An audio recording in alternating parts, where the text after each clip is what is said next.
اللہ وکفا والصلاۃ والسلام علی عبادہ الذین اصطفیٰ اما بعد اعوذ باللہ السمیع العلیم من الشیطان الرجیم بسم اللہ الرحمن الرحیم۔ آج تضادات کے ضمن میں رفقائے محترم اگلی ایک بڑی اہم نشست آ رہی ہے، اور دو الگ الگ مقامات کی بجائے ایک ہی مقام پر یہ شخص جو ہے وہ قرآن سے تضاد ثابت کرنے کی کوشش کرتا ہے، اور وہ تضاد قرآن سے تو نہیں ہے، لیکن ہمارے جو تراجم ہیں اور جو ہمارا روایتی تصور ہے اس نے وہ تضاد پیدا کیا ہے۔ تو آج ہمارا اس حوالے سے جو موضوع ہے وہ سورہ النساء آیت 78 تا 78 اور 79 یہ دو آیات ہیں، اور ان میں باہمی کنٹراڈکشن، سیلف کنٹراڈکشن اور انٹرنل کنٹراڈکشن یہ اس شخص نے ثابت کرنے کی کوشش کی ہے۔ یہ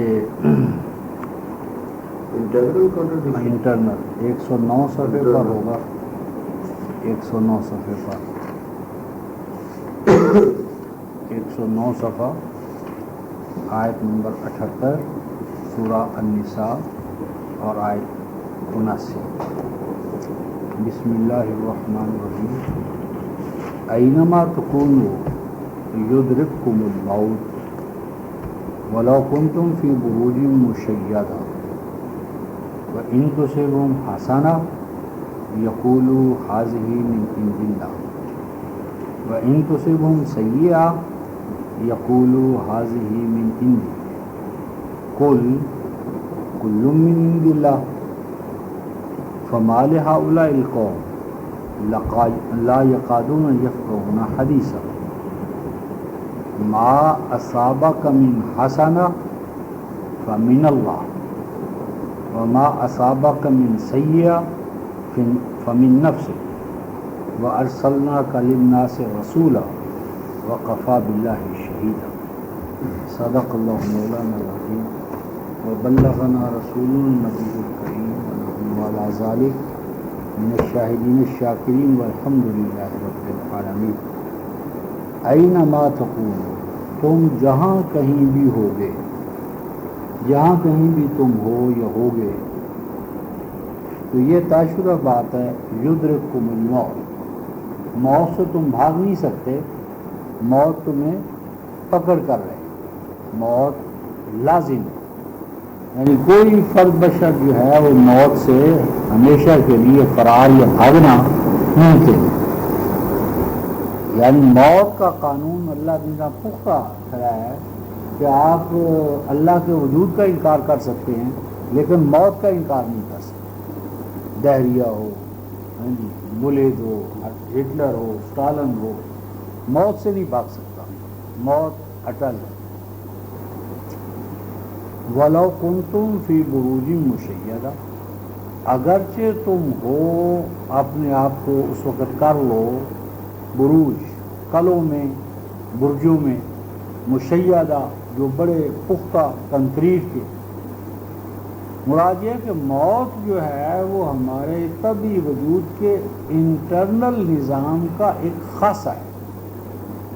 وہ تم فضا میں بیٹھو، زیر زمین چلے جاؤ، یعنی جس طرح کہ زہر ہم کھائیں تو زہر کا خاصہ جو ہے وہ جو اثر کرنا ہے وہ اس کا محتاج نہیں ہے کہ ہم اگر یعنی کلے میں کھائیں گے تو وہ اثر انداز نہیں ہوگا، یا روشنی میں کھائیں گے، یعنی روشنی، تاریکی، قلعہ، اوپن ایئر، زیر آسمان، زیر زمین، جہاں بھی وہ اس کا خاصہ ہے۔ تو پراپرٹیز جو ہے نا اشیاء کی، جس طرح ان سے جدا نہیں ہو سکتی، اسی طرح انسان سے موت جدا نہیں ہو سکتی۔ یعنی موت کا قانون تو اٹل ہے لیکن موت کا کوئی دن فکس نہیں ہے۔ یہ جو ہے جی موت جس لمحے آنی ہے سو آنی ہے، یہ غلط قرآنی تصور ہے، یہ قرآن کا تصور نہیں ہے۔ موت کا آنا لازم ہے، 100 سال پر آئے، 200 سال پر آئے، 500 سال پر آئے، 800 سال پر آئے، جتنی بھی آپ تبھی عمر کو لمبا کر لیں، لیکن انجام کار موت ہے۔ موت کے قانون سے فرار اختیار نہیں کیا جا سکتا۔ فرماتے ہیں وَإِن تُصِبْهُمْ حَسَنَةٌ، اور اگر ان کو پہنچتی ہے کوئی خوشگواریاں پہنچتی ہیں، یقولو، تو پھر یہ کہتے ہیں ہذہ من عند اللہ، کہ یہ خوشگواریاں، کامیابیاں یا فتوحات یہ تو اللہ کی طرف سے، یعنی اس میں ان کا مطلب یہ ہے کہ جو ایڈمنسٹریشن ہے نا، جو قائد ہے، جس کی قیادت، رہنمائی، تدبر، تدبیر، اس کے نتیجے میں یہ تمہیں فتوحات حاصل ہوئی ہیں، اس کو وہ کریڈٹ نہیں دینا چاہتے منافق۔ یعنی وہ کہتے ہیں کہ یہ تو بھائی حاضی من عند اللہ، اللہ کی طرف سے ہوئی، مراد یہ ہے کہ اس میں تمہارا کیا کمال ہے، یعنی رسول کی قیادت کا، انتظامیہ کا، تدبر کا کیا ہے، یہ تو من عند اللہ ہے، اللہ کی طرف سے ہے۔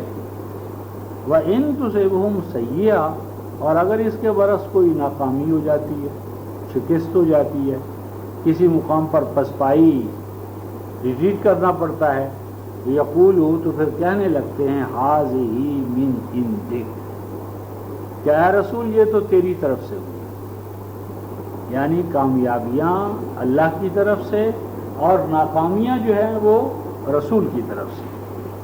فرمایا ان سے کہو کل من عند اللہ، کہ اگر کامیابیاں جو ہیں وہ اللہ کی طرف سے ہیں تو پھر ناکامیاں اس کی طرف سے کیوں نہیں؟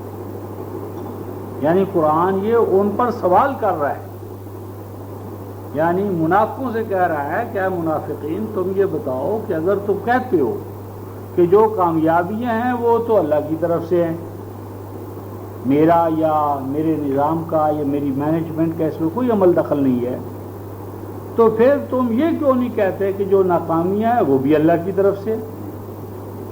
کامیابیوں کو تو تم اللہ کے کھاتے میں ڈالتے ہو، تو ناکامیوں کو کیوں تم اللہ کے کھاتے میں ڈالتے؟ قل، ان سے پوچھو، ان سے کہو کل من عند اللہ، کہ اگر یہ بات ہے تو پھر کامیابی ہو یا ناکامی دونوں اللہ کی طرف سے ہونی چاہیے۔ فما لہؤلاء القوم، اس گروہ کو، جماعت کو، جتھے کو کیا ہو گیا ہے، لا یقادون یفقہون حدیثا، کہ یہ اتنی بنیادی بات، اتنی یعنی ابتدائی بات، اس کو بھی سمجھنے کی اپنے اندر سے استعداد، صلاحیت کھو چکے ہیں۔ فرمایا دیکھو بھئی ضابطہ یہ ہے، یعنی اب یہاں پر وہ یہ کہہ رہا ہے کہ دیکھو قرآن کیا کہتا ہے، کل من عند اللہ، یعنی وہ کہتا ہے کہ دیکھو قرآن یہ کہہ رہا ہے کہ نیکی اور بدی کہاں سے ہے، اللہ کی طرف سے، حالانکہ یہ ماقبل جو منافقوں کا قول تھا یہ اس کے جواب میں کہا جا رہا ہے، یعنی یہ منافقوں سے کہا جا رہا ہے کہ اگر تم کہتے ہو کہ بھلائیاں اللہ کی طرف سے ہیں اور ناکامیاں رسول کی طرف سے، تو ہم تم سے پوچھتے ہیں کہ یہ تم کیوں نہیں کہتے کہ دونوں اللہ کی طرف سے؟ لیکن وہ کہتا ہے کہ نہیں، قرآن مثبت طور پر یہ کہہ رہا ہے کہ کامیابیاں اور ناکامیاں دونوں اللہ کی طرف سے۔ پہلے تو کہتا ہے قرآن یہ کہہ رہا ہے، اگلی آیت میں یہ کہتا ہے کہ ما اصابک من حسنہ، کہ جو کچھ پہنچتی ہے تجھے حسنہ، کامیابی، خوشگواری، بہتری، فمن اللہ، وہ اللہ کی طرف سے ہے۔ وما اصابک من سیئہ، اور جو کوئی سیئہ، ناکامی یا نامرادی تجھے پہنچتی ہے، فمن نفسک، تو وہ تیرے نفس امارہ کا کیا دھرا ہے۔ اب یہاں وہ کہتا ہے کہ دیکھو تضاد ہو گیا، تضاد جس کو کہہ رہا ہے، کہتا ہے دیکھو پہلے کہا تھا کہ کل من عند اللہ،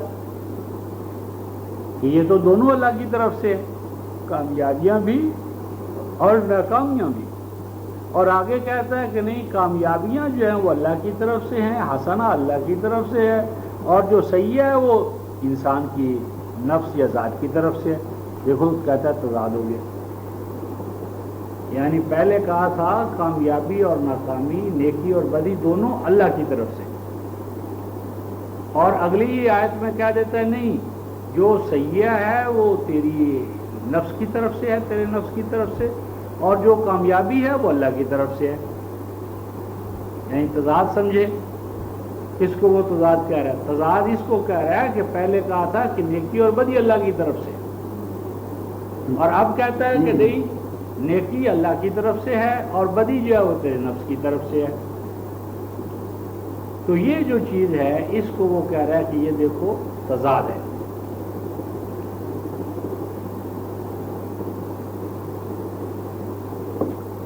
یہاں قرآن نے دیکھو عجیب قرآن کا اعجاز ہے۔ اوپر کہا تھا کہ کل من عند اللہ، یعنی یہ نہیں کہا کل من اللہ، کل من عند اللہ، اور آگے کیا کہا، ما اصابک من حسنہ فمن اللہ، فمن عند اللہ نہیں کہا، اور وما اصابک من سیئہ فمن نفسک، من عندک نہیں کہا۔ یہاں ایک لفظ ہے قرآن کا عند اللہ، من عند اللہ اور من اللہ۔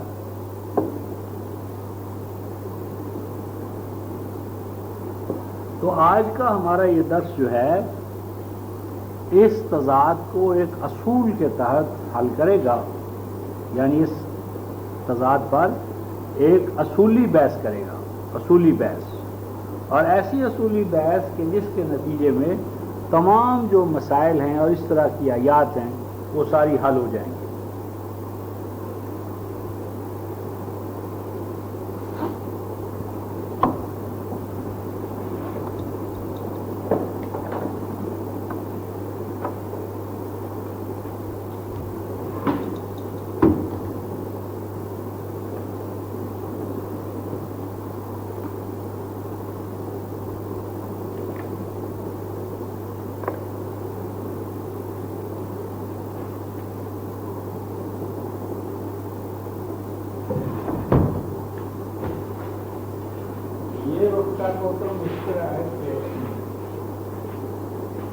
اللہ تبارک و تعالیٰ کا جو نظام ہے، نظام اللہ، یعنی اللہ سسٹم جو ہے یا طریقہ کار جو ہے، اس کے دو مراحل، ایک ہے عالم امر اور ایک ہے عالم خلق، یعنی ایک عالم امر اور دوسرا عالم خلق، عالم خلق اور عالم امر۔ عالم امر جو ہے یہ 7 میں اس کا حوالہ ہے، لہ الخلق و لہ الامر۔ امر جو ہے یہ عالم کمانڈ ہے، یعنی یہ مثال کے طور پر یہ وہ اللہ تبارک و تعالیٰ کا یعنی تخلیقات کا یا نظام کا وہ سٹیج ہے کہ جہاں پر یہ طے ہوتا ہے کہ کون سی چیز جو ہے وہ کیسے بنے، کیوں کر بنے، کیسے بنے، یعنی کیوں کا اور کیسے کا جو سٹیج ہے وہ امر ہے، جس کو ہم کہتے ہیں کمانڈ میں، کمانڈ۔ اور وہ کمانڈ جب اوپر سے عالم امر سے نیچے آتی ہے تو یہ اسٹیج آف کریشن، یعنی یہاں پر وہ چیز آ کر کریٹ ہوتی ہے۔ مثلا فرض کر لیتے ہیں مثال، مادی مثال، یہ مثلا نمک ہے، نمک جو ہے اور اسی طرح مثلا چینی ہے، تو نمک جو ہے وہ نمکین ہوگا اور چینی جو ہے وہ میٹھی ہوگی، یعنی پراپرٹیز جو ہے نا، پراپرٹیز، مثلا آگ کا کام جلانا ہے، آگ ہے تو آگ کا خاصہ ہے جلانا، اور پانی ہے مثلا تو اس کا خاصہ ہے بجھانا پیاس کو یا آگ کو. اب یہ جس مرحلے پر اللہ تبارک و تعالی یہ طے فرماتے ہیں کہ نمک نمکین ہوگا، چینی میٹھی ہوگی، آگ جلائے گی، پانی بجھائے گا، یہ فیصلے جس سٹیج پہ ہوتے ہیں وہ عالم امر ہے. اور یہ عالم امر جو ہے پھر جب عالم خلق میں آتا ہے، جب یہ چیز پیدا ہو جاتی ہے تو یہ پیدا ہوتی ہے تو یہ پیدائش کا نظام جو ہے یہ پھر کانا امر اللہ ہے قدرم مقدورہ. یہ اللہ تعالیٰ کا امر جو ہے، امر اللہ جو ہے، اس کو قرآن کہتا ہے قدرن مقدورہ. قدرن مقدورہ یہ 33-38 میں ہے. یعنی یہ امر جو اس سٹیج پہ ہوتا ہے جب یہ عالم خلق میں آتا ہے تو یہ ایک پیمانے میں ڈھل جاتا ہے. یہ یعنی آگ کا پیمانہ طے پا گیا کہ آگ جلائے گی اور پانی بجھائے گا اور نمک نمکین ہوگا اور چینی میٹھی ہوگی. یہ جو فیصلہ ہے امر کا یہاں آ کر یہ پیمانوں کی شکل اختیار کر لیتا ہے. یہ پیمانے اور پیمانوں کا یہ جو پیمانوں کا جو نظام ہے اس کو مقرر کرنے والا اللہ جو ہے وہ اس سٹیج پر اپنے آپ کو القدیر کہتا ہے. القدیر یعنی القدیر کا معنی پیمانے مقرر کرنے والا. یعنی یہ پیمانہ ہے اور یہ پیمانے جو ہیں یہ پیمانے ہر چیز کے ہیں. قرآن حکیم نے کہا ہے قد جعل اللہ لکل شیء قدرا. قد جعل اللہ لکل شیء قدرا. کوئی چیز نہیں مگر اس کا ایک پیمانہ ہے اور یہ پیمانے ہیں اور یہ نیچے سے اوپر تک لا تعداد پیمانے مقادیر اور یہ انچینجیبل ہے.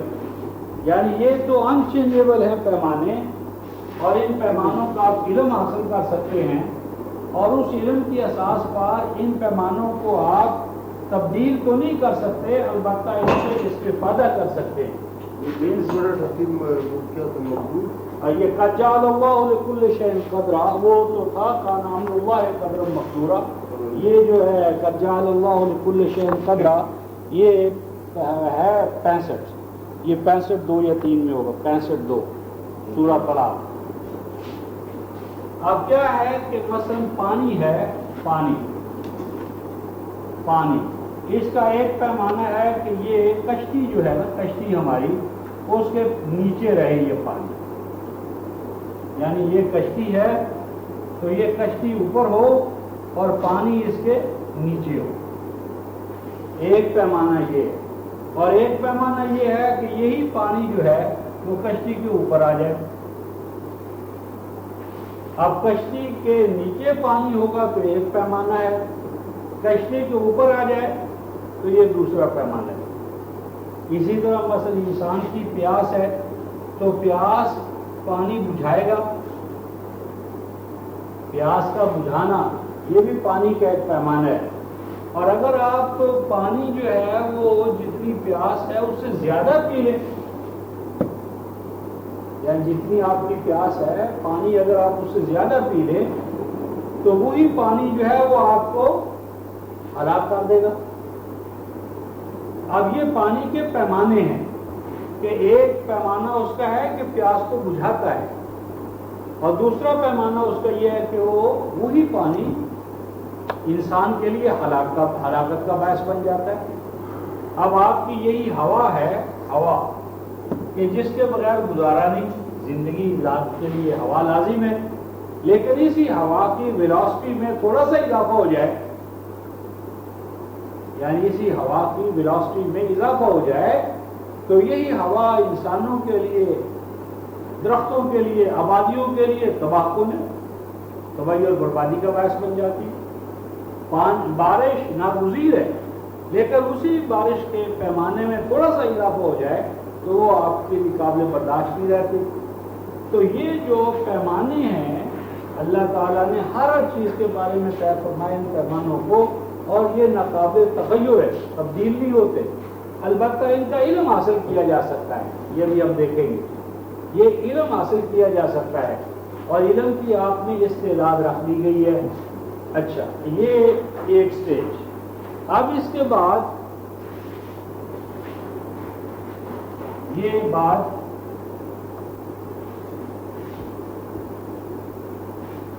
آگ کا جو جلانے کا خاصہ ہے یہ من عند اللہ ہے۔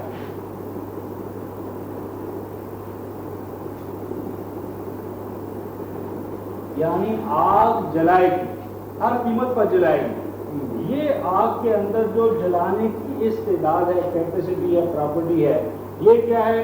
من عند اللہ، یہ اللہ کی طرف سے۔ یعنی آگ جو جلا رہی ہے وہ اپنے طور پر جلا نہیں رہی، اس کے اندر جلانے کا یہ خاصہ جو ہے یہ اللہ تبارک و تعالیٰ کا پیدا کرتا ہے۔ بس اس اسٹیج پر کہ جب ہم مثلا پانی سے انسان ڈوب جائے تو پانی میں ڈبونے کا یہ خاصہ پانی کا اپنا ذاتی نہیں ہے، یہ خاصہ اللہ کا پیدا کرنا ہے۔ آگ کا جلانا اس کا اپنے اندر پیدا کرتا ذاتی خاصہ نہیں ہے، یہ پراپرٹی اللہ نے اس کے اندر رکھی ہے۔ تو اس حوالے سے اگر آگ جلائے گی، پانی ڈبوئے گا، تو یہ آگ کا جلانا، پانی کا ڈبونا، اس کو ہم کہیں گے من عند اللہ، من عند اللہ۔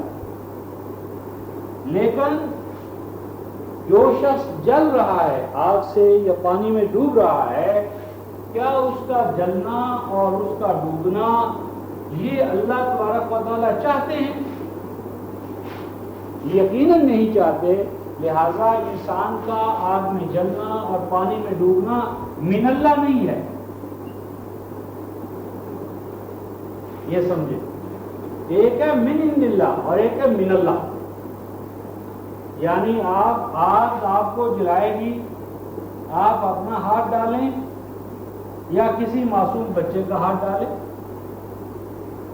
معصوم بچے کا ہاتھ بھی اگر آپ آگ میں ڈالیں گے تو اللہ تبارک و تعالیٰ اس آگ کو روکے گے نہیں، وہ آگ جلا دے گی۔ میرا ہاتھ ہو، آپ کا ہاتھ ہو، کسی معصوم بچے کا ہاتھ ہو، یہ جو آگ کا جلانا ہے یہ من عند اللہ ہے۔ لیکن اگر آپ کسی معصوم کا ہاتھ جلائیں گے تو یہ جلانا من اللہ نہیں ہے، یعنی من اللہ ہے اللہ تبارک و تعالیٰ کی رضا کا درجہ۔ یعنی دو چیزیں سمجھ لیں، ایک ہے مشیت، what he wills اور what he wants، یہ دو الگ الگ چیزیں ہیں۔ یعنی ایک ہے اللہ تبارک و تعالیٰ کا نیچرل فطرت کی سطح پر، یعنی جو فاطر السماوات والارض کی جو سطح ہے، یعنی اللہ تبارک و تعالیٰ فاطر ہیں، یعنی فطرت، صحیفہ فطرت جو ہے، صحیفہ فطرت کی حد تک پانی ڈبو رہا ہے، آگ جلا رہی ہے، یہ اللہ تبارک و تعالیٰ کی طرف سے ہے، من عند اللہ ہے۔ لیکن اگر آپ اپنے آپ کو ڈبوئیں گے، آگ میں جلائیں گے، تو آپ کا اپنے آپ کو جلانا یا کسی معصوم کا جلانا یا کسی معصوم بے گناہ کو پانی میں ڈالنا یہ من اللہ نہیں ہے، یعنی اللہ تبارک و تعالیٰ کی مرضی یہ نہیں ہے۔ مشیت ہے، مرضی نہیں ہے۔ مشیت اور مرضی کے مابین فرق نہ کرنا جو ہے یہ ایک بہت بڑا فساد ہے۔ مثلا قرآن حکیم میں ہم دیکھتے ہیں سورہ زمر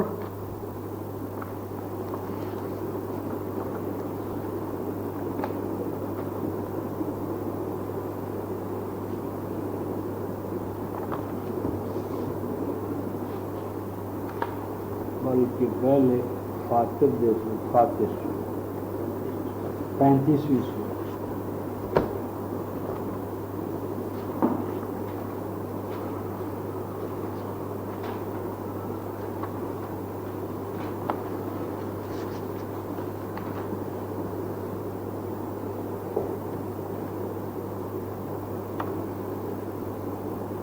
زمر جو حوالہ دیا تھا اسی سے دیکھتے ہیں. یہ صفحہ ہے 549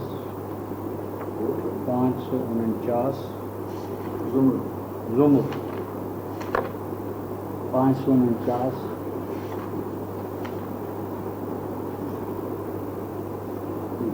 ہاں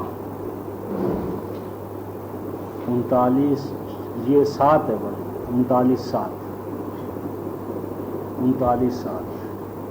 دیکھو قرآن کہتا ہے ان تکفروا فإن اللہ غنی عنکم ولا یرضی لعباده الکفر وإن تشکروا یرضاه لکم ولا تزر وازرة وزر أخرى ثم إلى ربكم مرجعكم فينبئكم بما كنتم تعملون إنه عليم بذات الصدور.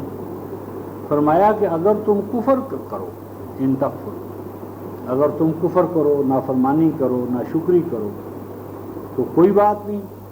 فإن اللہ غنی عنکم، تو اللہ تعالیٰ تمہارے کفر اور ایمان سے بلند ہے. تمہارا کفر یا ایمان اللہ پر اثر انداز نہیں ہوتا. یعنی کفر کو یہاں بھی اور دوسرے مقام پر ایک اور حوالہ لکھ لیں، یہ 18:29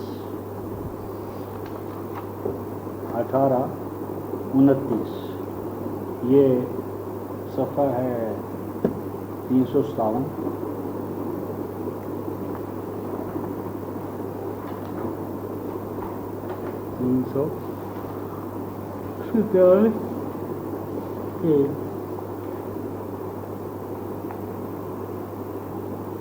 فرمایا ہوا ہے قُلِ الْحَقُّ مِن رَبِّكُمْ، ان سے کہو کہ حق کا پہنچانا اللہ کی طرف سے ہے. اور آگے کیا فرمایا؟ فَمَنْ شَاءَ فَلْيُؤْمِنْ، پس جو تم میں سے چاہے مومن بن جائے. وَمَنْ شَاءَ فَلْيَكْفُرْ، اور جو چاہے کفر اختیار کر لے. یعنی کفر اور ایمان کو اللہ تعالیٰ نے اس کے راستے میں اپنی مشیت کو نہیں ڈالا. یہ تمہاری مشیت ہے، یعنی عالم مشیت میں آپ کو اختیار ہے، کفر اختیار کریں یا ایمان. یعنی کفر کے لیے انسان کی مشیت کو آزاد چھوڑ دیا، چاہو تو کفر اختیار کرو اور چاہو تو ایمان. لیکن اب آئیے وہاں جو مقام اس وقت ہمارے سامنے 39:7 یہ 18:29 ان تکفروا فإن اللہ غنی عنکم، اور آگے دیکھیں ولا یرضی لعباده الکفر، اور اللہ کی رضا نہیں ہے اس کے بندوں کے بارے میں کہ وہ کفر کریں. یعنی کفر جو ہے وہ اللہ کی مرضی کے خلاف ہے، رضا کے خلاف ہے، مشیت کے خلاف نہیں ہے. مشیت کی سٹیج وہ ہے کہ جس میں جو اشیاء ہیں ان کی جو پراپرٹیز ہیں، خصائص ہو، اس کا اظہار ہوتا ہے. یعنی چھری کا کام کاٹنا ہے، آگ کا کام جلانا ہے. جب چھری کاٹے گی اور آگ جلائے گی تو یہ اللہ کی مشیت ہے، لیکن اللہ اس کے راستے میں رکاوٹ نہیں ڈالتا. البتہ انسان سے مطلوب یہ ہے کہ وہ چھری سے بے گناہ کو نہ کاٹے، لوہے سے دوسروں کو کاٹنے کے لیے تلوار یا چھری نہ بنائے، بلکہ دفاع کرنے کے لیے، مظلوموں کا دفاع کرنے کے لیے لوہے سے اسلحہ بنائے. تو لا یرضی لعباده الکفر، اللہ تبارک و تعالیٰ بندوں سے کفر کو رضا نہیں ہے. تو مشیت ہے رفقۂ محترم کائنات کی سطح پر، اور رضا ہے شریعت کی سطح پر. یعنی جو افعال الہی ہیں، کائنات فطرت جو ہے یہ ساری کی ساری مشیت کی ترجمان ہے. اور اللہ کا یہ کلام، شریعت، پسند و ناپسند، یہ جو کلام الہی تنزیل، یہ اللہ تبارک و تعالیٰ کی مرضی کی ترجمان ہے. یعنی اللہ آپ سے چاہتے یہ ہیں کہ آپ اپنے اختیار و ارادہ کا استعمال کرتے ہوئے آپ اپنے آپ کو رضی اللہ عنہم و رضوا عنہ، آپ اللہ کی مرضی پر اپنے آپ کو ڈالیں اپنے اختیار و ارادہ سے. یہ اللہ کی مرضی ہے، لیکن مشیت نہیں ہے، جبر نہیں ہے، آپ کو اختیار دیا ہے۔ اس اختیار کے بعد اب اگر آپ اللہ کی مرضی پر ڈھلیں گے، رضی اللہ عنہ و رضوا عنہ، تو آپ اللہ کے پسندیدہ۔ ادروائز تخلیق کی سطح پر آپ کو اختیار ہے، یہ بھی کر سکتے ہیں، یہ بھی کر سکتے ہیں۔ تو اللہ تبارک و تعالیٰ نے مرضی اس کی شریعت اور کلام ہے، اور مشیت اس کی کائنات فطرت یا صحیفہ فطرت جسے ہم کہتے ہیں۔ اب جو پہلے بات ہوئی کہ قد جعل اللہ لکل شیء قدرا، یہ سورہ الطلاق میں، یہ سورہ طلاق ہے، یہ 65 سورہ آیت نمبر 3،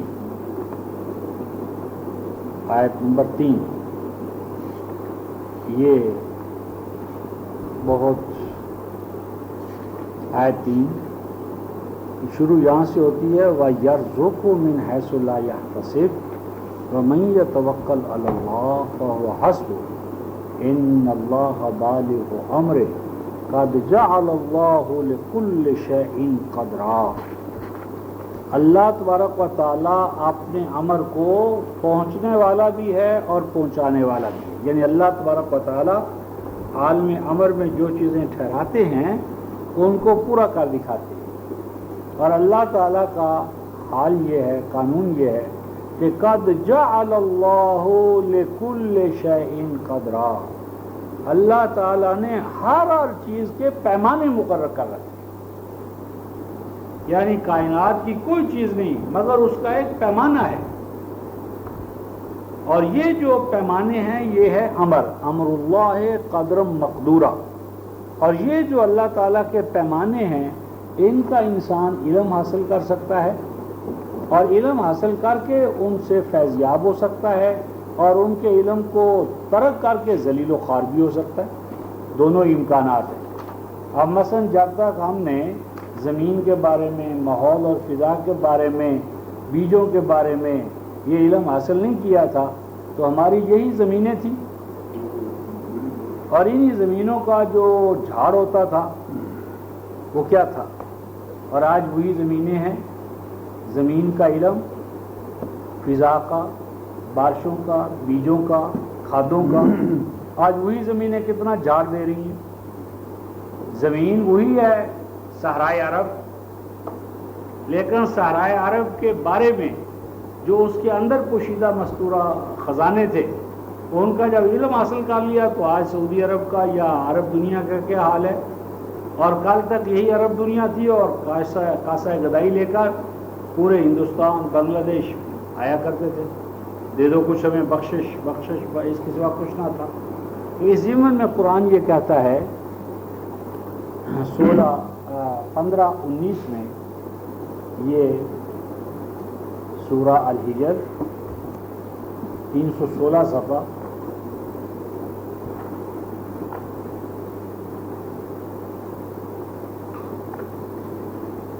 والارض مددناها، اور زمین کہ اس کو ہم نے تمہارے لیے دسترخوان بنایا، دسترخوان ہے زمین۔ وَأَلْقَيْنَا فِيهَا رَوَاسِيَّ، وَأَلْقَيْنَا فِيهَا رَوَاسِيَّ، اور اس میں زمین میں ہم نے تمہارے لیے، میں نے جو ترجمہ کیا، دیگیں رکھ دی ہیں۔ رواسیہ، راسیہ کی جمع راسیہ، راسیہ ایسی دیگ کو کہتے ہیں جسے ایک جگہ سے دوسری جگہ ٹرانسپورٹ نہ کیا جائے بلکہ اسے زمین میں گاڑ دیا جائے۔ تو یہ جو منرل ریسورسز ہیں نا، یہ جو پہاڑی سلسلے ہیں، ان پہاڑی سلسلوں کے اوپر اللہ تعالیٰ نے واٹر ورکس کا نظام رکھا ہے، گلیشیئرز، یہ سر بفلق عمارت، یعنی پہاڑ اور برف پوش، چاروں طرف برف ہی برف ہے، تو یہ واٹر ریسورسز ہے، اور پھر ان پہاڑی سلسلوں کے اندر منرلز ہیں۔ تو یہ اللہ تبارک و تعالیٰ کی ہمارے لیے دیگیں ہیں۔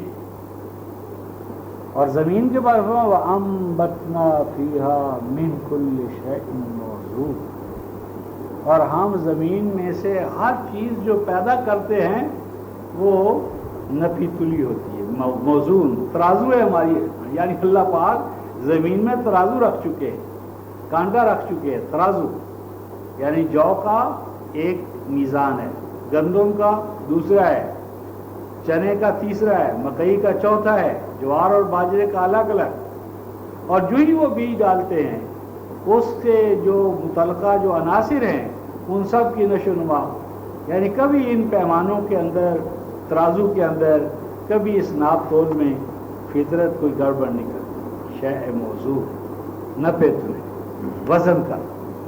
اور فرماتے ہیں وَجَعَلْنَا لَكُمْ فِيهَا مَعَایِشَ، اور تم سب کے لیے زمین میں ہم نے تمہارے لیے روزی کا سامان رکھا ہے، معیشت معشیت روٹی کا سامان، اور اس میں اے لوگوں تمہارا ہی نہیں ہے، حال کے لوگ اس ساری زمین پر اپنا قبضہ نہ جما لیں، وَمَن لَّسْتُمْ لَهُ بِرَازِقِينَ، یعنی ان کا بھی حصہ ہے جو بھی آئے نہیں ہے، اور اے سرمایہ دارو اس زمین پر ان کا بھی حق ہے جن کو تم روٹی دینے کے روادار نہیں ہو۔ یہ زمین صرف اللہ نے تمہارے لیے پیدا نہیں کی، یہ تمام نوع آدم کے لیے یہ اللہ کا دسترخوان ہے، اس کی یہ ساز و سامان ہے۔ اور آگے فرماتے ہیں وَإِن مِّن شَيْءٍ إِلَّا عِندَنَا خَزَائِنُهُ، اور نہیں ہے ہمارے پاس تمام چیزیں مگر وہ خزانوں کی شکل میں ہیں، یعنی اللہ تبارک و تعالیٰ کے ہاں زمین کے اندر جو نشو و نما کے نباتات کے امکانات ہیں وہ خزانوں کی شکل میں ہیں، اور ان خزانوں سے تمہیں کتنا ملتا ہے؟ وَمَا نُنَزِّلُهُ إِلَّا بِقَدْرٍ مَّعْلُومٍ، اور نہیں اتارتے یا نہیں دیتے ہم ان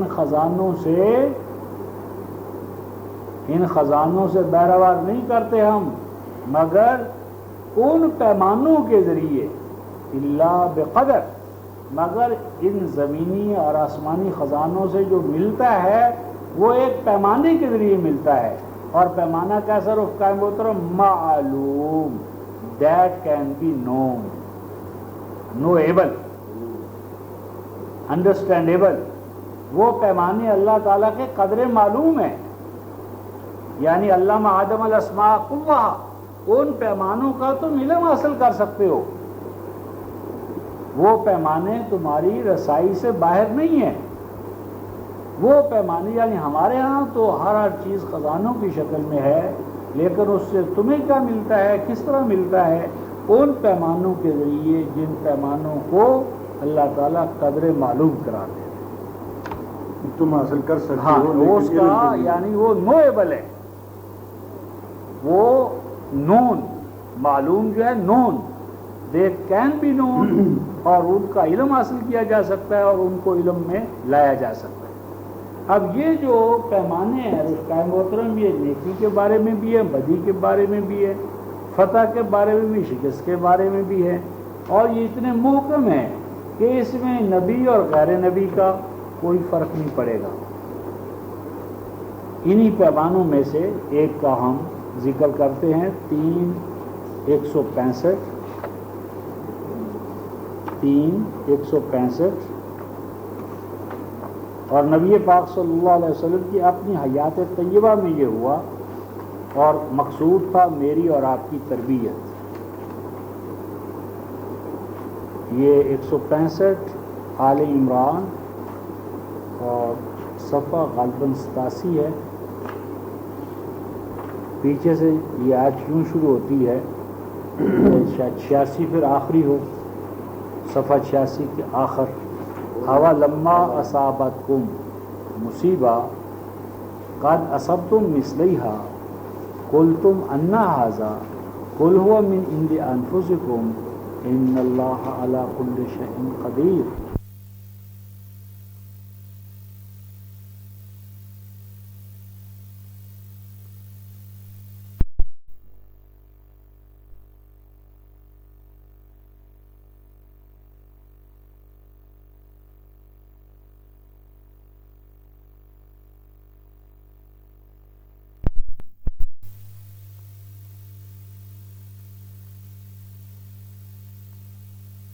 قد اصبتم مثلیہا، اس سے پہلے 2 دفعہ، یعنی اس شکست سے پسپائی سے پہلے 2 دفعہ، ایک دفعہ تو ابھی احد میں اور اس سے پہلے بدر میں، تم 2 دفعہ اس طرح کی آن وارڈ سچویشنز پر یا میں آپ نے دشمن کو مبتلا کر چکے تھے۔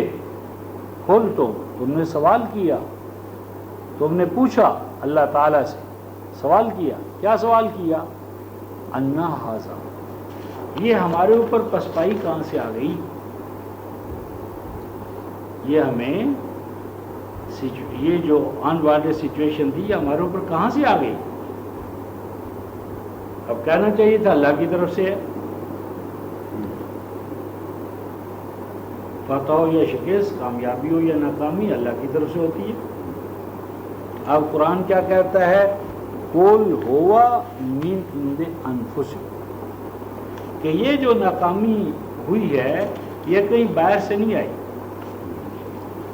اور یہ بھی نہیں کہا کہ یہ اللہ کی طرف سے، بلکہ کہا من عند انفسکم، یہ تمہارے اپنے نفس امارہ یا تمہارے اپنے نفوس یا تمہارے اپنے بھائی بند، تمہاری اپنی یعنی جو بھائی بند ہیں، تمہارے بھائی بند یا تمہاری اپنی جو نفس کی حالت ہے یہ اس کی پیدا کرتا ہے۔ اور آگے فرماتے ہیں ان اللہ علی کل شیء قدیر، اور اللہ تو اگر عام ترجمہ کیا جائے کہ اللہ تو ہر چیز پر قادر ہے، معنی یہ ہوگا کہ قادر تو تھا کہ تمہیں فتح دے پر نہیں دی اس نے،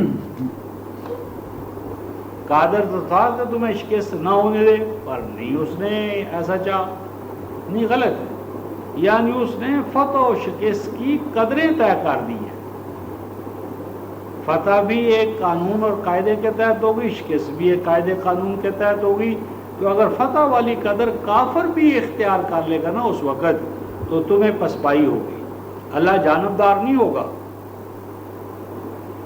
اللہ غیر جانبدار ہے، یعنی اگر کسی وقت کافر فتح والے اسباب پیدا کر لیں گے تو ان کو بھی فتح ملے گی، اور مومن شکست والے کام کریں گے تو مومنوں کو شکست ہوگی۔ یہ نہیں کہ اللہ تعالیٰ رب المسلمین ہے، مومنین ہے، کہ مومن اس کے قوانین کی خلاف ورزی کرتا رہے تو بھی ان کو فتوحات دے دے، اور کافر اللہ تعالیٰ کے قوانین کو اختیار کریں تو ان کو مارتا چلا جائے، یہ اللہ کے قانون کے خلاف ہے۔ دیکھیے یہ 17-19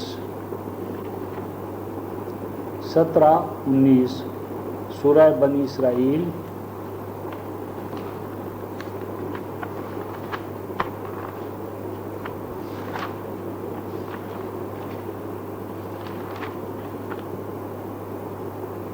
یہ صفحہ 341 ہے غالباً، 341۔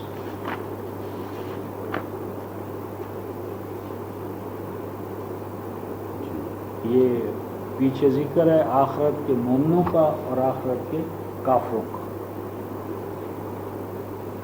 اور آگے ذکر فرما رہے ہیں کلن نمد ہؤلاء وہؤلاء من عطاء ربک وما کان عطاء ربک محظورا، فرمایا کہ ہم ان کو بھی آگے بڑھائیں گے، مراد ہے مومنین، مومن ہوں وہؤلاء اور کافر، یہ ہوں یا وہ، یعنی مومن ہوں یا کافر، دونوں کو اللہ تعالیٰ آگے بڑھاتا ہے، دونوں کو عطا کرتا ہے، من عطاء رب، یعنی اللہ دونوں کو آگے بڑھاوا دیتا ہے، خواہ یہ ہوں یا یہ ہوں، اپنے عطیے، یعنی جو جدوجہد کرے گا عطیہ لینے کے لیے اس کو ملے گا، یہ کرے یا وہ کرے، یعنی اگر ہرنام سنگھ جو ہے وہ کیا کرے گا، زمین میں ہل چلائے گا، بارش ہوئی ہے تو اس کو اویل کرے گا، موقع کو رکھوالی کرے گا،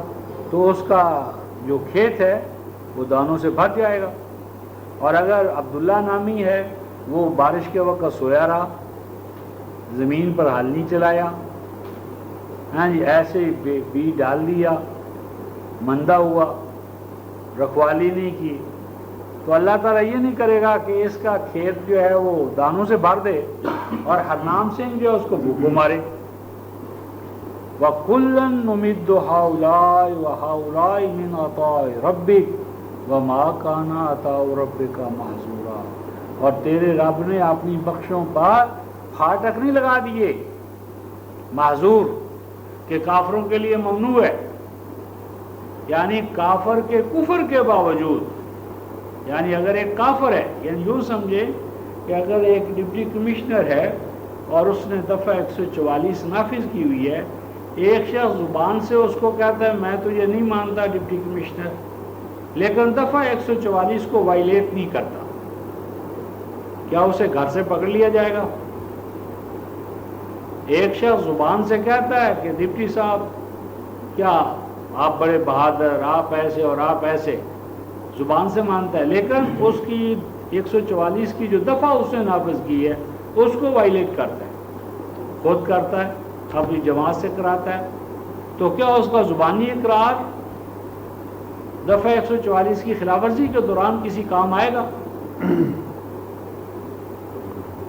جبکہ وہ کرے. یعنی اگر انسانی حاکم آپ کے اور میرے فیصلے عمل پر کرتے ہیں اور قول کی کوئی حیثیت نہیں ہے، جس قول کا شاہد عمل نہ ہو اس کی کیا قیمت ہے؟ اور ہم نے اپنے آپ کو قوال بنا لیے، اور اللہ نے فرمایا تھا لِمَ تَقُولُونَ مَا لَا تَفْعَلُونَ، اس قول کو کیوں تم منہ سے نکالتے ہو جس کا عمل تمہارا گواہ نہیں ہے. تو میری بات یہ تھی کہ کفر اور ایمان کی بنیاد پر اللہ تعالیٰ نہ کسی کو عطا کرتے ہیں نہ محروم، بلکہ یہاں قاعدہ قانون عمل ہے. عمل، یہ مومنوں نے دعا مانگی تھی، شاید آپ کو یاد ہو، 3:195 دیکھیں.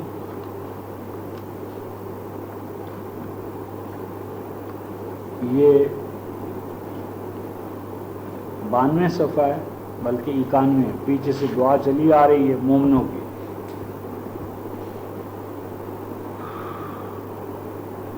سورہ آل عمران آیت کا صفحہ 91. ربنا، اے پروردگار عالم، ہمیں آگ سے بچا، اے اللہ ہمیں جنت عطا کر، ہمارے گناہوں سے صرف نظر فرما، ہمیں ابرار والا انجام عطا فرما، اے اللہ جو کچھ تو نے اپنے رسولوں سے وعدے کیے ہیں وہ ہمارے لیے پورے کر. یہ آیت 194 تک دعا ہے، یہ دعا ہے. اور آگے دیکھیں، فَاسْتَجَابَ لَهُمْ رَبُّهُمْ، اللہ تعالیٰ نے ان کی پکار کو سن کر ان کو جواب دیا. رفقائے محترم، اس جواب میں ایک لفظ آ رہا ہے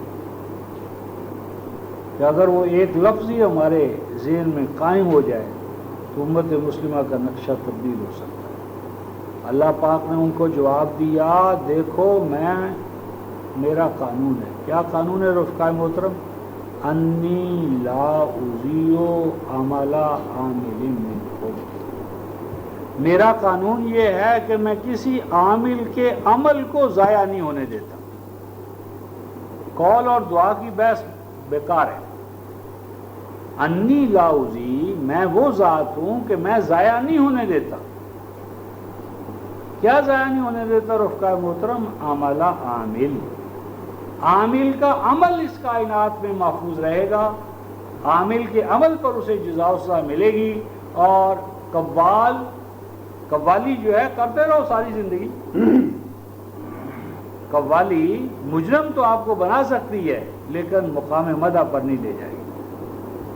میرا قانون یہ ہے کہ میں عامل کے عمل کو ضائع نہیں کرتا. اور وہ کیا کون عامل ہونے چاہیے رفقائے؟ کس طرح کا عامل ہونا چاہیے؟ من ذکر او انثی، خواہ عمل عورت کا ہو یا مرد کا، کوئی جنس کا فرق نہیں ہے، عمل مطلوب ہے، عمل عورت کا ہو یا مرد کا. اور دوسرا اس کا معنی یہ ہے کہ عامل اس طرح کے ہونے چاہیے کہ اس میں مرد عورتیں دونوں شامل ہو. آج نصف آبادی کو تو ہم نے گھر میں بند کر کے رکھا ہوا ہے، اور پھر ہم چاہتے ہیں کہ اقوام عالم کا مقابلہ کر رہے ہیں. کیسے کریں گے؟ تو من ذکر او انثی بعضکم من بعض، اور فرمایا کہ یہ جو تم ایک دوسرے کو الگ بنا کر بیٹھے ہو، اللہ کے بندو ذکر اور انثیٰ میں فرق کیا ہے؟ ایک طرف سے ذکر ہے، دوسری طرف سے انثیٰ ہے۔ خیر، یعنی میری بات یہ تھی کہ قرآن نے عامل کے عمل کو محفوظ رکھنے کا اللہ نے وعدہ فرمایا، عمل۔ تو یہ جو جہاں سے ہم چلے تھے کہ جو عند اللہ، تو جو نقصان ہے، خسارہ ہے، شکست ہے، یقیناً یہ چیزیں من عند اللہ ہے، یعنی اللہ تبارک و تعالیٰ کے ٹھہرائے ہوئے قوانین کے نتیجے میں یہ چیزیں وقوع پذیر ہوتی ہیں۔ لیکن جہاں تک ناکامیوں کا تعلق ہے، ناکامیاں من عند اللہ نہیں ہیں، یعنی ناکامی ہو یا کامیابی من عند اللہ تو ہے، لیکن اللہ چاہتے نہیں کہ تم ناکام ہو، تم ذلیل و خوار ہو، تم تباہ و برباد ہو۔ اللہ کی مشیت بلا شبہ یہی ہے کہ جیسا کرو گے ویسا بھرو گے، لیکن اللہ چاہتے یہ ہیں کہ تم کامیاب ہو، یعنی سیئہ کو من عند اللہ، حسنہ کو من عند اللہ، لیکن آگے کہا کہ حسنہ من اللہ ہے، حسنہ اللہ چاہتے ہیں تمہارے لیے، اور جو سیئہ ہے اس میں کون انوالو ہے؟ تمہارا نفس، تمہارا نفس۔ اس ضمن میں ہم کچھ حسنہ اللہ کی رضا، حسنہ اللہ کی رضا ہے، اور حسنہ سیئہ دونوں من عند اللہ ہے، دونوں اللہ کی ٹھہرائی ہوئی مشیت سے ہیں۔ اس ضمن میں قاعدے قانون کے تحت ہم کچھ مقامات دیکھتے ہیں کہ وہ اصول کے طور پر اس مسئلے کو ہمیشہ کے لیے طے کر دیتے ہیں۔ 42-30 سورہ شورى آیت نمبر 30، 582 صفحہ، 582 صفحہ۔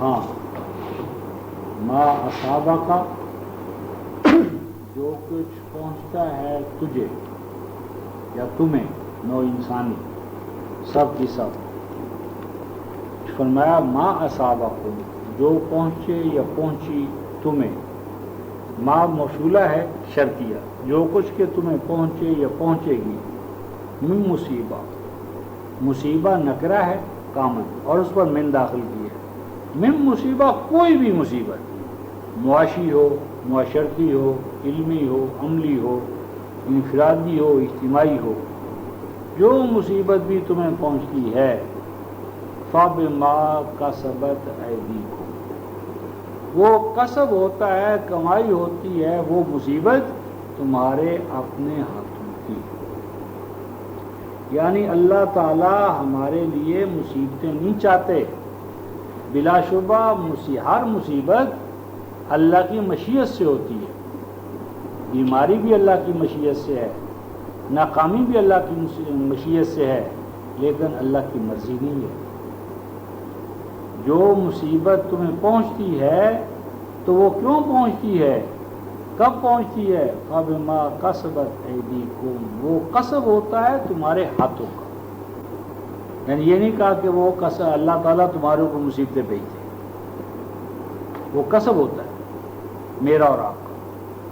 اور آگے فرماتے ہیں وَيَعْفُو عَنْ كَثِيرٍ، اور اللہ تعالیٰ مصیبت کو مصیبت بننے سے پہلے ایک خاص سٹیج پر اسے روکے رکھتے ہیں کہ جب تم چاہو اس کو جڑ بنیاد سے اکھاڑ پھینکو۔ یعنی اگر ببول کا، کیکر کا آپ درخت لگاتے ہیں جس کے کانٹے ہوں گے تو وہ بیج جو کیکر کا یا ببول کا دفعتاً واحدہ درخت نہیں بن جاتا، اس کا ایک تدریج ہے، تمہیل ہے، اس کا ایک قانون ہے، وہ ایک لمبی مدت لیتا ہے۔ اس مدت کے دوران توبہ کر لو، رجوع کر لو، جہاں تک بہت سے معافی کر دیتا ہے، یہ غلط ہے، یہ غلط ہے۔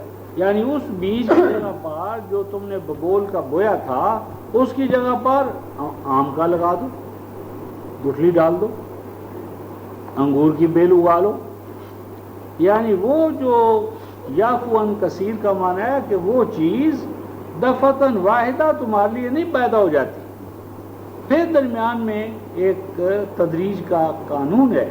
اس تدریج کے قانون کو اس لیے رکھا گیا کہ اگر تم توبہ کرنا چاہو تو تمہارے لیے راستہ کھلا رہے. یہاں پر آ کر ایک آیت آتی ہے جس کو روایتی ترجموں نے بہت ہی زیادہ یعنی گمراہی کا باعث بنا دیا اس ترجمے کو، تو اس کو بھی ہم سمجھنا چاہتے ہیں. آیت سورہ ہے آپ کی الحدید، سورہ الحدید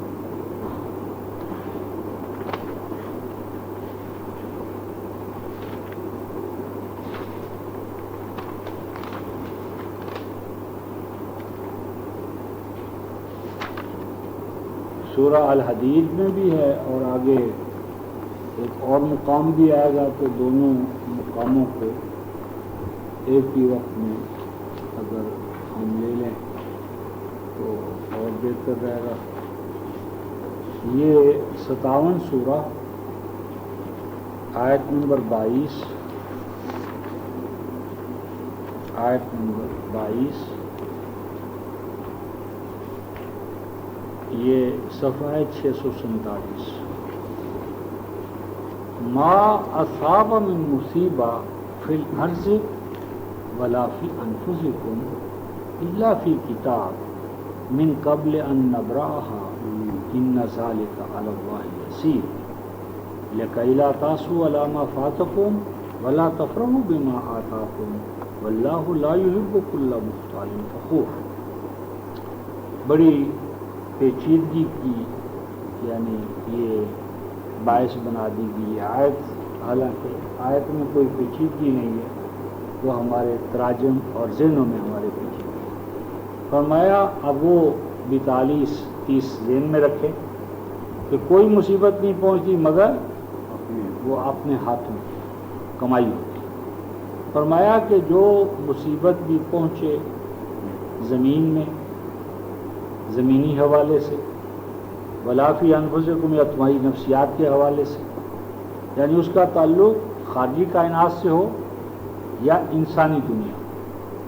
فی الحال سے مراد ہے ایکسٹرنل ورلڈ، فزیکل ورلڈ. وہ فزیکل لیول پر تمہیں کوئی مصیبت پہنچے، زلزلہ، ہاں زلزلہ، تکلیف، یا وہ مصیبت تمہیں پہنچے تمہاری انسانی دنیا فی انفسکم الا فی کتاب، مگر یہ سب کچھ جو ہے یہاں لفظی ترجمہ کرتے ہیں مگر یہ سب کچھ ایک کتاب میں لکھا ہوا ہے. اور کتاب سے مراد لیتے تھے لوح محفوظ، یعنی پہلے سے اللہ لکھ چکا کہ اس کو یہ مصیبت پہنچے گی اور یہ زلزلہ آئے گا اور یہ ہوگا اور یہ ہوگا. یہ چونکہ پہلے لکھا جا چکا ہے لہذا وہ تو آنی تھی، وہ آنی تھی. اور من قبل ان نبرہا، اس سے پہلے کہ زمین آسمان ہم بنائیں پہلے سے لکھ چکے، اور ایسا کرنا کو اس کے لیے مشکل تو نہیں تھا. یہ غلط ترجمہ ہے. فی کتاب، کتاب قرآن حکیم میں قانون کے معنی میں استعمال ہے. سورہ النساء آیت نمبر 24، کتاب اللہ علیکم، نکاح و طلاق کے جو احکام دیے گئے ہیں اور جو حرام رشتے ہمارے لیے ٹھہرائے گئے ہیں ان کو اللہ تعالیٰ نے سورہ النساء کی آیت 24 میں کتاب اللہ علیکم، یہ ہے اللہ کی کتاب تمہارے بارے میں. تو فی کتاب کا معنی ہے قانون، یعنی انسانی دنیا میں اور خارجی کائنات میں جو بھی مصیبت پیدا ہوتی ہے اس کا تعلق قانون کے ساتھ ہے، اس کے پیچھے کوئی نہ کوئی قانون ہے. اور یہ جو اللہ تعالیٰ نے مصائب کو قوانین کے ساتھ جو جوڑا ہے من قبل ان نبرہا، یہ عالم خلق سے پہلے کی بات ہے، یعنی عالم امر میں. یعنی اگر کسی جگہ مثلا زمین کا جو علاقہ ہے وہاں پر ہوا کا دباؤ کم ہوگا تو اس کو خلا کو پر کرنے کے لیے کیا ہوگا؟ یہ جو چیزیں ہیں یہ اللہ تعالیٰ نے پیدائش سے قبل یہ قوانین ٹھہرا دیے ہیں، اور اللہ تعالیٰ کا پیدائش سے عالم خلق سے پہلے عالم امر میں ان چیزوں کا طے کرنا اس کے لیے کچھ مشکل نہیں ہے، اور اللہ تعالیٰ نے ان تمام چیزوں کو قاعدے قانون کے ساتھ کیوں ٹھہرایا؟ لِكَيْ لَا تَأْسُوا عَلَىٰ مَا فَاتَكُمْ، کہ اگر کسی وقت کوئی چیز تمہارے ہاتھ سے چھوٹ جائے، فیل ہو جاؤ، ناکامی ہو جائے، تو اب ہمیشہ کے لیے مایوس ہو کر نہ بیٹھ جاؤ۔ یعنی اگر آج کسی قانون کو پامال کرنے کی وجہ سے تمہارے ہاتھ زخمی ہوئے ہیں تو اس زخم پر اللہ تعالیٰ نے مرہم کا بھی قانون بنا دیا ہے۔ اگر تمہیں زیادہ کھانے سے بیماری ہو گئی ہے، سوء ہضم کی بیماری ہو گئی ہے، تو اس کے علاج کے لیے اللہ تعالیٰ نے اصلاح معدہ کے لیے بھی تو قوانین رکھے ہیں۔ لِكَيْ لَا تَأْسُوا عَلَىٰ مَا فَاتَكُمْ، اگر کوئی افسوس والی بات ہو جائے تو اس کو ہمیشہ کے لیے محرومیوں کا سبب نہ بنا لو۔ وَلَا تَفْرَحُوا بِمَا آتَاكُمْ، اور جو مل جائے یہ نہ سمجھ لو بس ہمیں ملی ہے، کوئی اور حاصل نہیں کر سکے گا۔ یعنی اگر کوئی فتح حاصل ہو جائے تو اس فتح کو اپنے لیے پرپیچویٹ نہ کر لو۔ یہ فتح اگر اس کے دوسرے قوانین جو ہیں ان کو نظر انداز کرو گے تو شکست میں بھی تبدیل ہو سکتا ہے۔ تو کسی چیز پر اپنے آپ کو فرح و شادہ نہ کرو، اور کسی چیز کے ہاتھ سے نکل جانے کے لیے ہمیشہ اپنے آپ کو محروم نہ سمجھ لو۔ واللہ لا يحب كل مختال فخور، اور جو اس طرح قاعدے قانون سے آزاد ہونے کے لیے اور اپنے آپ کو تھوڑی دلی کا مظاہرہ کریں گے وہ اللہ کے محبوب نہیں ہوں گے۔ یعنی صرف یہاں پر کتاب کا معنی قانون بس، کہ یہ فتح و شکست، مصائب و آلام، ان کا تعلق قوانین کے ساتھ ہے، اور وہ قوانین قدر معلوم ہے، آپ ان کا علم حاصل کر سکتے ہیں۔ اسی طرح اس ضمن میں ایک اور آیت جس کو کہ بہت غلط ترجمے سے یہ سارا گڑبڑ کی گئی ہے، وہ 65 سورہ کی، بلکہ یہ 64 جو ہے نا سورہ تغابن، اور ڈاکٹر سار صاحب بہت وجد سے پڑھتے ہیں، تو یہ جو سورہ التغابن 667 صفحہ،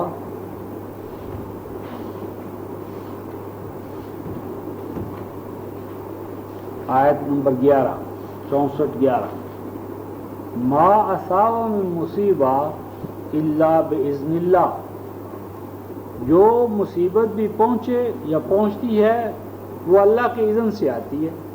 اذن کا معنی قانون ہے۔ سورہ الاعراف آیت نمبر 58، اذن بمعنی قانون، یعنی جو مصیبت بھی ہے وہ مصیبت کسی نہ کسی قانون کو وائلیٹ کرنے کے نتیجے میں آتی ہے۔ وَمَن يُؤْمِن بِاللَّهِ يَهْدِ قَلْبَهُ، اور جو اللہ تعالیٰ پر اور اس کی گائیڈنس پر ایمان لائے، جو مانے کہ اللہ صرف خالق نہیں ہے بلکہ وہ قدیر بھی ہے، تو اس نے اشیاء کے پیمانے بھی مقرر کر رکھے ہیں۔ یہد قلبہ، تو اس کا جو دل دماغ ہے وہ ہدایت یافتہ ہو جاتا ہے، یعنی ایمان باللہ کے نتیجے میں قلب مومن میں نور پیدا ہو جاتا ہے، وہ اشیاء کائنات کو اللہ کے ٹھہرائے ہوئے قوانین کے ساتھ نتھی سمجھتا ہے، تو قوانین کا علم حاصل کر کے برائیوں سے اپنے آپ کو بچاتا ہے، ناکامیوں سے اپنے آپ کو بچاتا ہے۔ تو یعنی اذن بمعنی قانون، اذن بمعنی قانون، اور حوالہ ہے سورہ الاعراف آیت نمبر 58۔ اب اگر ہم اذن بمعنی قانون نہ کریں تو آئیے پھر دیکھیں صورت کیا بنتی ہے۔ اس سے پہلے سورہ المجادلہ میں یہ 58 سورہ المجادلہ 58 سورہ اور آیت نمبر 10،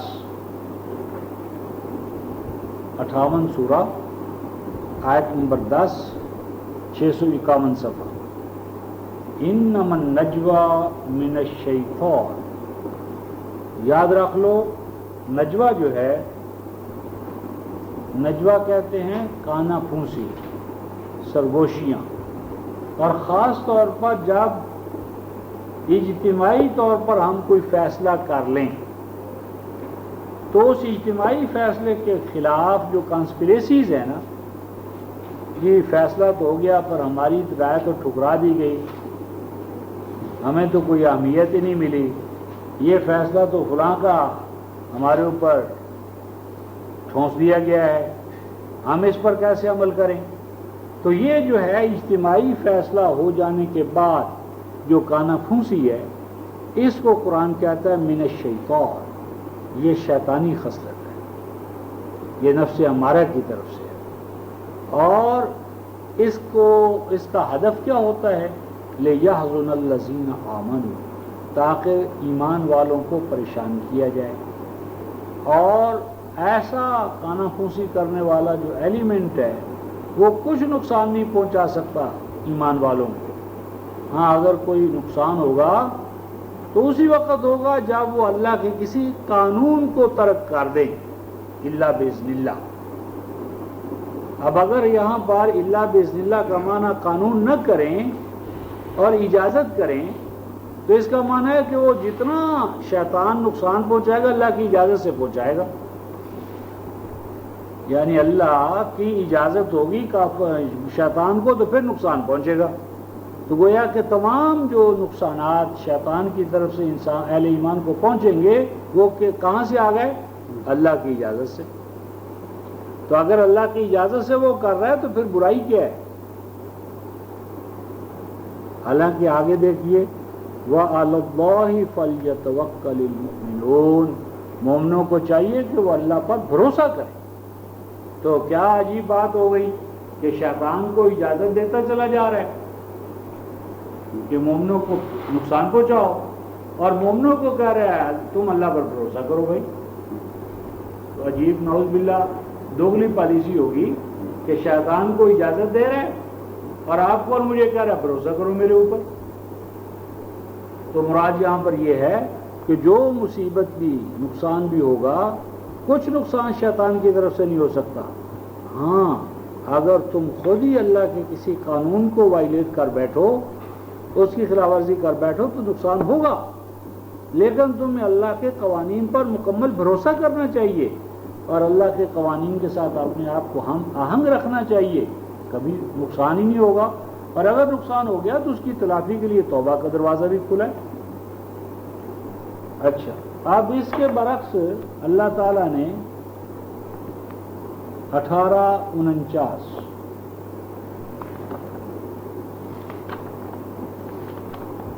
18 سورہ الکہف آیت نمبر 49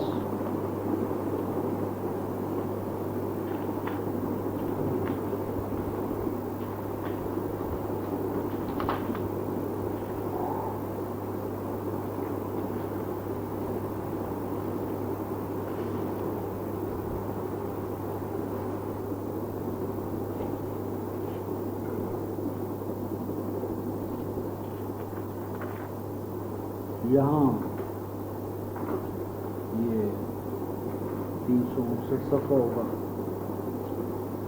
ما لهذا الكتاب لا يغادر صغيرة ولا كبيرة إلا أحصاها ووجدوا ما عملوا حاضرا، اور اس قیامت کے دن انسان اپنے سامنے پائیں گے ان تمام اعمال کو جو انہوں نے کیے ہوں۔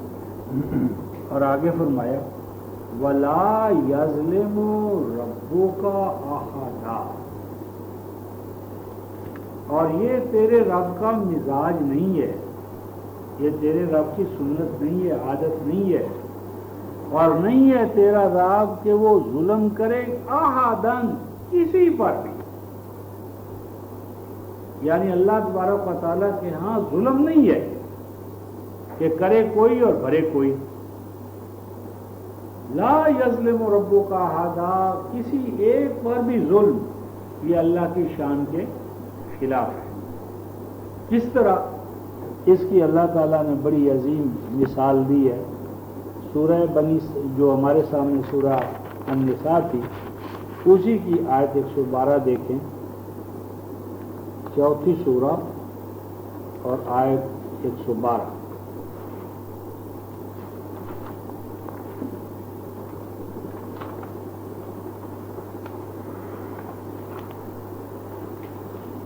آیت 112، یہ 116 صفحہ ہوگا میرا خیال، 116 صفحہ۔ وَمَن يَكْسِبْ اسمًا، یہ 111 بھی میں لے رہا ہوں اور 112۔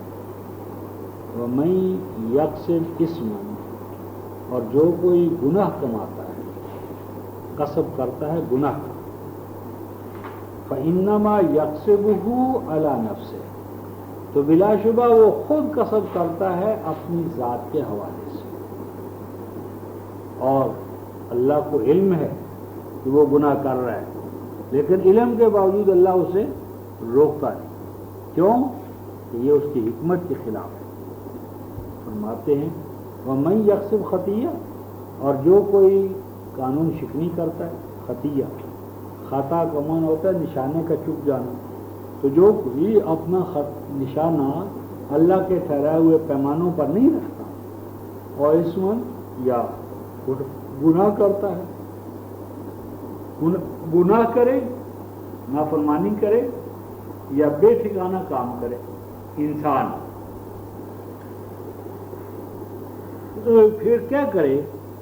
ثم یرمی بہ بریٰ، پھر وہ بے ٹھکانہ کام کر کے اس کا بوجھ ڈال دے، نسبت کر دے، پھینک دے۔ وہ کہاں پھینکے؟ بریٰ، کسی ایسے شخص کی طرف جس نے وہ گناہ کیا نہیں۔ یعنی کوئی شخص گناہ کرے، بے ٹھکانہ کام کرے، اللہ کے ٹھہرے ہوئے ٹارگٹ سے ہٹ جائے، اور پھر وہ منسوب کر دے اس کام کو بے گناہ کی طرف، تو اللہ تعالیٰ کیا فرماتے ہیں؟ فَقَدِ احْتَمَلَ بُهْتَانًا وَإِثْمًا مُبِينًا، تو ایسا شخص جو ہے وہ بہت بڑے بہتان کا مرتکب ہوا اور واضح گناہ کا مرتکب ہوا۔ یعنی اگر کوئی شخص بے گناہ کی طرف جس نے کام نہیں کیا، گناہ نافرمانی، اس کے کھاتے میں ڈال دے تو اللہ اسے بہتان قرار دے دے، تو کیا نعوذ باللہ ہم اللہ کے بارے میں مان لیں کہ دنیا جہان سے برے اعمال خود کروائے، یعنی کروائے خود اور پھر نسبت ان کی طرف کر دے، بندوں کی طرف، تو یہ بہتان اور اس میں مبین ہے، بہتان و اسم مبینہ۔ تو خلاصہ یہ ہے کہ اللہ تبارک و تعالیٰ نے خیر اور شر کے، نیکی اور بدی کے، حسنہ اور سیئہ کے پیمانے ٹھہرائے ہیں۔ ان پیمانوں کا علم حاصل کیا جا سکتا ہے کائناتی سطح پر، علوم فطرت، اور انسانی دنیا میں اللہ کی نازل کردہ شریعت۔ بس اللہ کی مشیت کے درجے میں جو چیزیں ہو رہی ہیں وہ اپنی ذات میں نہ لے کے نہ بد، یعنی آگ کا کام جلانا، پانی کا بجھانا اور چھری کا کام کاٹنا، وہ بے گناہ کا ہاتھ بھی کاٹے گی اور مجرم کا ہاتھ بھی کاٹا جا سکتا ہے۔ یہ تو مشیت ہے، اور کیا ہے؟ مرضی۔ رضا کیا ہے؟ کہ تم بے گناہ کا ہاتھ نہ کاٹو، مجرم کو اس سے روکو، پانی کو اس حد تک پیو کہ وہ تمہارے لیے پیاس بجھانے کا باعث بنے، اس سے زیادہ نہ کرو، پانی کو کشتی کے نیچے رکھو، کشتی کے اوپر نہ آنے دو۔ تو اللہ تعالیٰ نے ہر چیز کے پیمانے ٹھہرا دیے ہیں، اور ان پیمانوں کا ہم علم حاصل کر سکتے ہیں۔ تو ہر سیئہ اور ہر حسنہ من عند اللہ ہے، کیونکہ وہ اللہ کی ٹھہرائی ہوئی مشیت سے ہے، لیکن اللہ ہمارے لیے سیئہ نہیں چاہتے، حسنہ چاہتے، اس لیے فرمایا حسنہ من اللہ ہے، اور سیئہ من عندک، من نفسک، وہ تیرے نفس کی طرف سے ہے۔ یعنی نفس ہمارا جب حدود شکنی کرتا ہے تو اس سے پھر خیر جو ہے وہ شر میں تبدیل ہو جاتا ہے، اور جب ہم چاہیں تو اس شر کو دوبارہ خیر میں تبدیل کر سکتے ہیں۔ تو یہ ان اور ان جیسی تمام آیات کا یہ ضابطہ ہے، اور اس کے تحت تمام آیات جو ہیں وہ سٹریم لائن ہو جائیں گی، اور کوئی بھی آیت ان لائنوں سے ہٹے گی نہیں، اور اس جیسے تمام تضادات اس سے حل ہو جائیں گے۔ وآخر دعوانا ان الحمد للہ رب العالمین. جذلہ ہے یا کوئی بات